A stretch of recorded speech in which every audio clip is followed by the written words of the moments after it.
ബിസ്മില്ലാഹിർ റഹ്മാനിർ റഹീം. അൽഹംദുലില്ലാ അസ്സലാത്തു വസ്സലാമു അലാ റസൂലില്ലാ വ അലാ ആലിഹി വസ്വഹ്ബിഹി അജ്മഈൻ. അമ്മാ ബഅദ്. പ്രിയപ്പെട്ടവരെ, വിശുദ്ധ ഖുർആൻ അവതരിച്ച മാസമെന്ന നിലക്ക് റമളാനിനെ ആത്മീയമായി ആഘോഷിക്കുകയാണ് നമ്മളെല്ലാവരും. റമളാൻ നമുക്ക് തരുന്ന ആത്മീയമായ ആനന്ദങ്ങൾ, ആ ആനന്ദങ്ങളൊക്കെ തന്നെയും ഖുർആനിൽ നിന്ന് ബഹിർഗമിക്കുന്നതാണെന്ന് നമുക്കറിയാവുന്നതാണ്. പടച്ചതമ്പുരാൻ ഖുർആൻ ഈ മാസത്തിൽ അവതരിച്ചു എന്നതുകൊണ്ടാണ് റമളാൻ മാസത്തിൻ്റെ പ്രത്യേകതയായും റമളാൻ മാസത്തിൽ നോമ്പെടുക്കേണ്ടതിൻ്റെ ആവശ്യകതയെപ്പറ്റിയുമൊക്കെ പരാമർശിക്കുന്നത്. ഷഹ്റു റമളാൻ അല്ലദീ ഉൻസില ഫീഹിൽ ഖുർആൻ ഹുദൻ ലിന്നാസി വബയ്യിനാത്തിൻ മിനൽ ഹുദാ വൽ ഫുർഖാൻ. റമളാനെ സംബന്ധിച്ചിടത്തോളം പരാമർശിച്ചതിനു ശേഷം ഖുർആൻ പരാമർശിക്കുന്ന മറ്റൊരു വിഷയം റമളാനിലാണ് ഖുർആൻ അവതരിച്ചത് എന്നാണ്. ഖുർആനിൻ്റെ മനുഷ്യ സമൂഹത്തിലുള്ള ദൗത്യം എന്താണ് എന്നാണ് ശേഷം അല്ലാഹു പറയുന്നത്. അത് ഹുദൽ ലിന്നാസാണ്. ലോകത്തുള്ള സർവ്വ മനുഷ്യർക്കുമുള്ള സന്മാർഗമാണ് വിശുദ്ധ ഖുർആൻ എന്ന് പറഞ്ഞുകൊണ്ടാണ് ഖുർആനെ സംബന്ധിച്ചിടത്തോളം പരാമർശിച്ചുകൊണ്ട് അല്ലാഹു ആരംഭിക്കുന്നത്. ഹുദൽ ലിന്നാസി വബയ്യിനാത്തിൻ മിനൽ ഹുദാ. സന്മാർഗമെന്ന് മാത്രമല്ല, ആ സന്മാർഗത്തിൽ എങ്ങനെയാണ് ചലിക്കേണ്ടതെന്നും എങ്ങനെയാണ് ജീവിക്കേണ്ടതെന്നും വ്യക്തമായി വിശദമാക്കുന്ന ഒന്നാണ് ഖുർആൻ. മാത്രമല്ല വൽ ഫുർഖാൻ, അത് സത്യാസത്യ വിവേചനത്തിൻ്റെ ഗ്രന്ഥമാണ്. സത്യമേതെന്നും അസത്യമേതെന്നും കൃത്യമായി മനുഷ്യ സമൂഹത്തിൻ്റെ മുമ്പിൽ വ്യക്തമാക്കുന്ന ഗ്രന്ഥം കൂടിയാണ് ഖുർആൻ എന്നാണ് വിശുദ്ധ ഖുർആൻ തന്നെ ഖുർആൻ്റെ അവതരണ ലക്ഷ്യമായി നമുക്ക് മുമ്പിൽ വിശദീകരിച്ചു തരുന്നത്. പ്രിയപ്പെട്ടവരെ, ഖുർആൻ എന്നത് ഒരു വേദഗ്രന്ഥം എന്ന നിലക്ക് അത് ജീവിതത്തിൽ അതിൻ്റെ അധ്യാപനങ്ങളും ജീവിതത്തിൽ അതിൻ്റെ നിർദ്ദേശങ്ങളും ഏറെ കൊണ്ടു നടക്കേണ്ടവരാണ് വിശ്വാസികൾ. നമുക്കറിയാമല്ലോ, ഖുർആനിനെ നാം എങ്ങനെ സമീപിക്കുന്നു എന്നത് വളരെ പ്രധാനപ്പെട്ടൊരു വിഷയമാണ്. നമ്മിൽ പല ആളുകളും ഖുർആനിനെ പല അർത്ഥത്തിൽ സമീപിക്കുന്ന ആളുകളുണ്ട്. ഖുർആനിനെ വായിക്കുന്നവരുണ്ട്, പാരായണം ചെയ്യുന്നവരുണ്ട്, അതിൻ്റെ അർത്ഥമറിഞ്ഞ് കാര്യങ്ങളെ മനസ്സിലാക്കുന്നവരുണ്ട്. അതുകൂടാതെ എല്ലാറ്റിലുമുപരി ഖുർആനിൻ്റെ ആശയങ്ങളിലേക്ക് അതിനടുത്തറിഞ്ഞുകൊണ്ട് അതിനെ മനസ്സിലാക്കിക്കൊണ്ട് ജീവിക്കുന്ന ആളുകളുണ്ട്. അങ്ങനെ പല അർത്ഥത്തിൽ ഖുർആനെ സമീപിക്കുന്ന ആളുകളുണ്ട്. നമുക്കറിയാമല്ലോ, നമ്മളൊരു കടൽ തീരത്ത് നിൽക്കുകയാണെങ്കിൽ ആ കടൽ നമ്മൾ തീരത്ത് നിന്ന് നോക്കുമ്പോൾ വളരെ ഗംഭീരമായൊരു കാഴ്ചയാണ് കടലെന്ന് പറഞ്ഞു കഴിഞ്ഞാൽ. എന്നാലോ ആ ആഴിപ്പരപ്പിലൂടെ ഒരു മനുഷ്യന് യാത്ര ചെയ്യുവാൻ സാധിച്ചാൽ ആ മനുഷ്യനെ സംബന്ധിച്ചിടത്തോളം കടലിൻ്റെ സമുദ്രത്തിൻ്റെ അപാരതയും അതുപോലെ തന്നെ അതിൻ്റെ രൗദ്രതയും ആ മനുഷ്യൻ അനുഭവിക്കുവാൻ കഴിയും.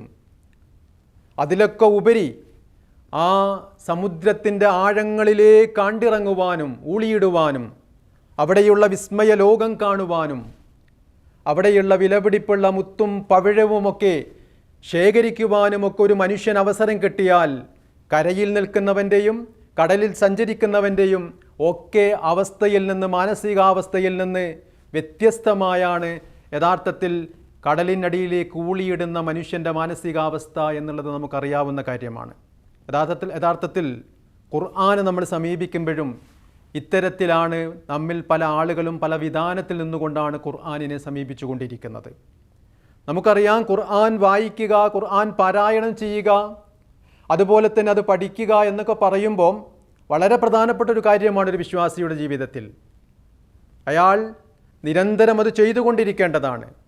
പക്ഷേ നമ്മിലെ മഹാഭൂരിഭാഗം ആളുകളും അത് പാരായണം ചെയ്യുക എന്നിടത്ത് മാത്രം ഒതുങ്ങുകയും അതിൻ്റെ ആശയങ്ങളിലേക്കോ അതിൻ്റെ സൗന്ദര്യത്തിലേക്കോ അതിൻ്റെ അന്തർധാരയിലേക്കോ കടന്നു ചെല്ലുവാനുള്ള ഒരു മാനസികാവസ്ഥയിലല്ല പല ആളുകളും ഖുർആനുമായിട്ട് ഇടപഴകുന്നത്. യഥാർത്ഥത്തിൽ ഖുർആൻ നമുക്ക് മുമ്പിൽ വെക്കുന്ന കാര്യം, നിങ്ങൾ ഖുർആൻ വായിച്ചു കഴിഞ്ഞാൽ അത് തദബ്ബുറിന് വിധേയമാക്കണമെന്നാണ്. അഥവാ ഉറ്റാലോചിക്കുവാനുള്ള ഒരു ഉരുപ്പടിയായി ഖുർആനിനെ നമ്മൾ വിനിയോഗിക്കണമെന്നാണ് ഖുർആനിൻ്റെ തന്നെ താല്പര്യമായിട്ട് നമ്മോട് പറയുന്നത്.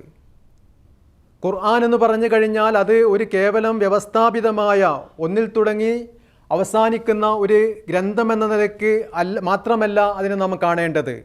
ഒന്നാമത്തെ സൂറത്ത് മുതൽ 114 അധ്യായങ്ങളുള്ള വളരെ 6000 ചില ആയത്തുകളുള്ള ഒരു വലിയ ഗ്രന്ഥമായി അതിനെ കാണുന്നതിനോടൊപ്പം തന്നെ അതിൽ പരാമർശിച്ച ആയിരക്കണക്കിന് വിഷയങ്ങൾ ആ വിഷയങ്ങളിലേക്ക് ആണ്ടിറങ്ങി അത് നമ്മുടെ ജീവിതത്തിൽ എങ്ങനെയൊക്കെ ഏതൊക്കെ തലത്തിൽ നമുക്ക് ഉപകാരപ്പെടുമെന്നും നമ്മുടെ ഭൗതികമായ നമ്മുടെ പാരത്രികമായ ജീവിതത്തിൽ ഏതൊക്കെ തലത്തിൽ നമ്മളത് സ്പർശിക്കുമെന്നുമൊക്കെ മനസ്സിലാക്കിക്കൊണ്ട് ഖുർആനിൻ്റെ അന്തർധാരയിലേക്ക് ഇറങ്ങിക്കൊണ്ടുള്ള ഒരു ജീവിതത്തിന് വേണ്ടി നാം തയ്യാറായാൽ മാത്രമേ ഖുർആൻ അതിൻ്റെ ലക്ഷ്യമായി നമുക്ക് മുമ്പിൽ വെച്ച കാര്യങ്ങൾ നമുക്ക് പൂർത്തീകരിക്കാൻ കഴിയുകയുള്ളൂ. നമുക്കറിയാലോ, ഖുർആൻ നമ്മോട് ചോദിക്കുന്ന ഒരു ചോദ്യം, മനുഷ്യ സമൂഹത്തിൻ്റെ മുഴുവൻ ചരിത്രവും മുഴുവൻ ഉദ്ധാന പതനങ്ങളും അത് മനുഷ്യ സമൂഹത്തിൻ്റെ എല്ലാ ചരിത്രവും വിശദീകരിച്ചതിനു ശേഷം ഖുർആൻ നമ്മോട് ചോദിക്കുന്നത് വലഖദ് യസ്സർനൽ ഖുർആന ലിദ്ദിക്ർ ഫഹൽ മിൻ മുദ്ദക്കിർ. ഈ ഖുർആൻ നാം ലളിതമാക്കിയിരിക്കുന്നു. എന്തിനു വേണ്ടി? ഓരോ മനുഷ്യനും ഉറ്റാലോചിക്കുന്നതിന് വേണ്ടി.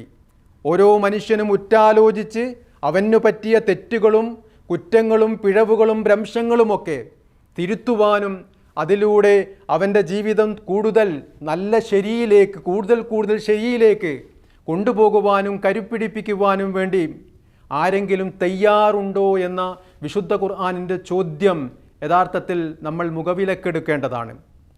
അങ്ങനെ മുഖവിലക്കെടുക്കണമെങ്കിൽ ഖുർആനിൻ്റെ ആശയലോകത്തേക്ക്, ഖുർആനിൻ്റെ വിസ്മയങ്ങളിലേക്ക്, ഖുർആനിൻ്റെ അത്ഭുതങ്ങളിലേക്ക് നമ്മൾ ആണ്ടിറങ്ങേണ്ടതുണ്ട്.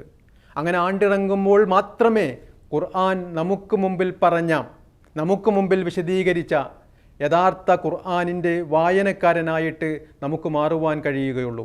ഈ റമദാനിൽ നമ്മളുടെ പാരായണങ്ങൾ, ആ പാരായണത്തിന് അതിൻ്റേതായ പ്രതിഫലമുണ്ട് എന്ന കാര്യത്തിൽ തർക്കമില്ല.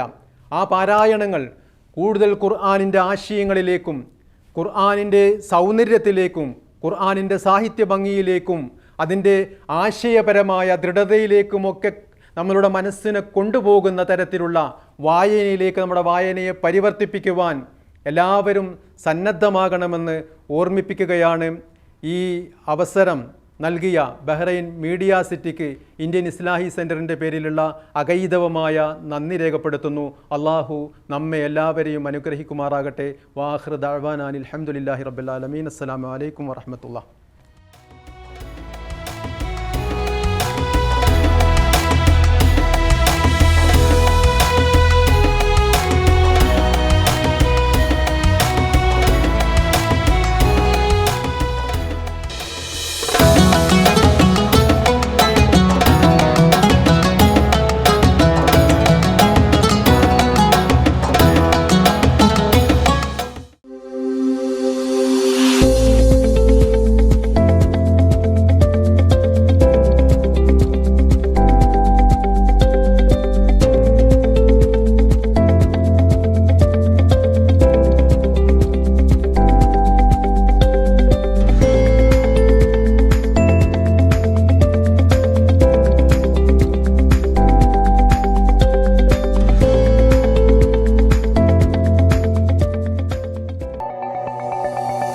Our skin is the mirror of our soul.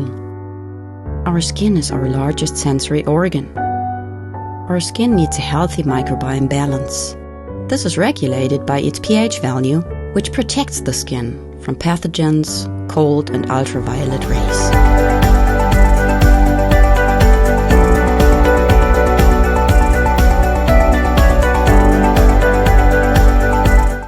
Sebamed protects your skin.